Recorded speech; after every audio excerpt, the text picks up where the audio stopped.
From Worthy Nutrition here. Hope you guys are doing great today. It's Monday. I'm back from Greece and from Portland.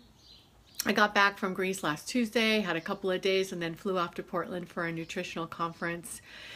And it was absolutely gorgeous. It was down by the waterfront, by the river, and it did rain 2 days, I think it was. And then the third day, the sun decided to grace us with its presence. And it was lovely because I had like 5 hours before I was catching a flight home. And so I got to hang out and have dinner along the riverfront. So yay, learned so much there, so many great speakers and great products represented, and I will be dripping all of those different topics out to you as we go along.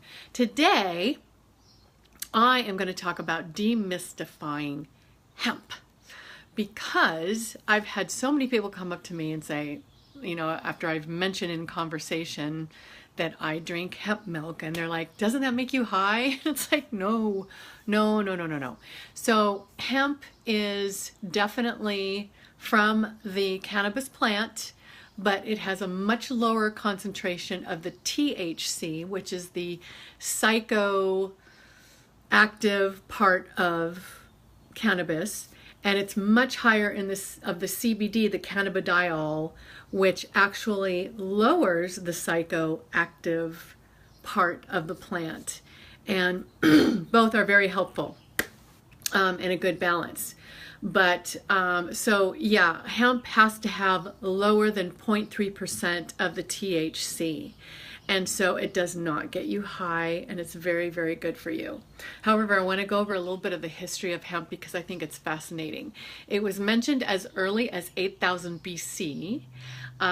It's one of the fastest growing plants, so it was always great to grow because it would happen quick and it was easy to harvest, and they would just use it for its fiber. The next mention was 800 AD in Great Britain, and they used it for their fleet, making riggings, pennants, sails, oakum, which is the fiber used for caulking the ships, which that's very important. And in the US, by early 1800s, 18th century, farmers were ordered to grow hemp. If they refused, they got put in jail. Ha! So it was also used for legal tender for paying taxes. Just FYI, that won't work now. So don't even try it. But it worked back then. And Rudolf Diesel in 1892 created the diesel engine, and it was powered by, you guessed it, hemp fuel. And also some of the first Ford cars were also powered by that same kind of fuel. There were a few reports, I couldn't really substantiate it across the board though, that around the 1920s there was a smear campaign because of cotton.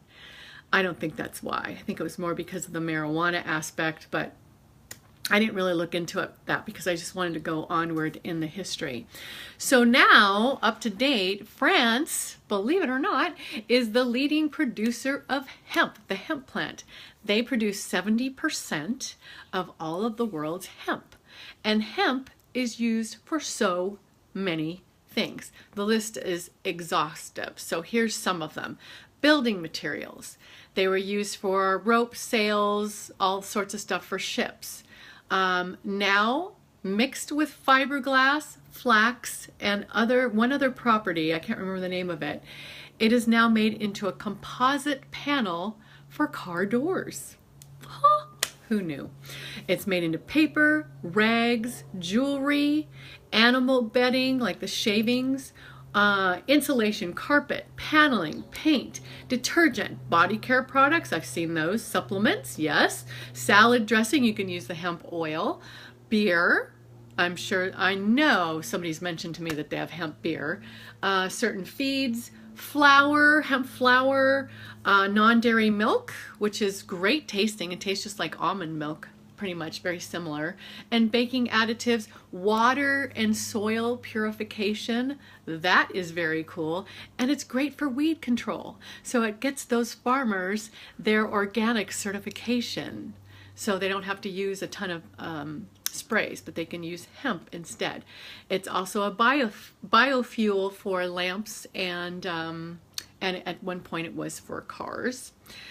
And nutritionally, it is one of the greatest sources for omega-3s and 6s in a good balance, in a great balance.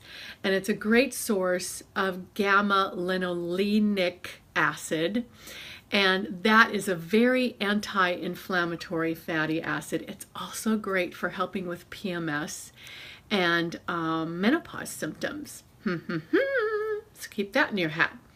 It's very anti-inflammatory, which means it's also great for your heart and your digestive system. It gets all the swelling down and all the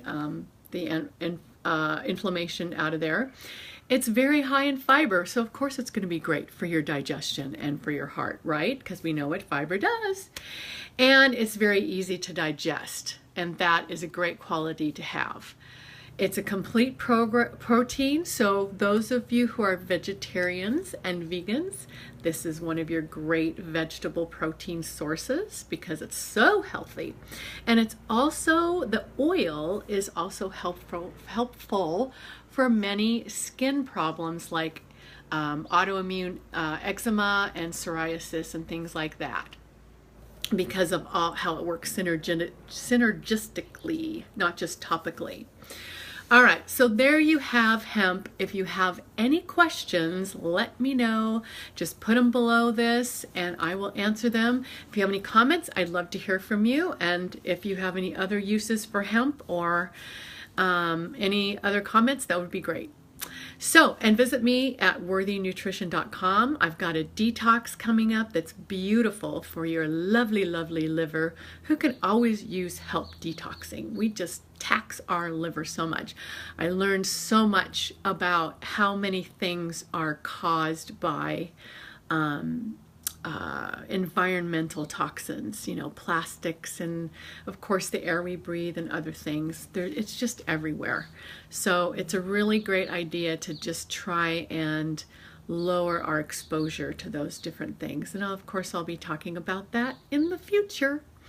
Have a great rest of the day, and I will talk to you soon. Ciao for now.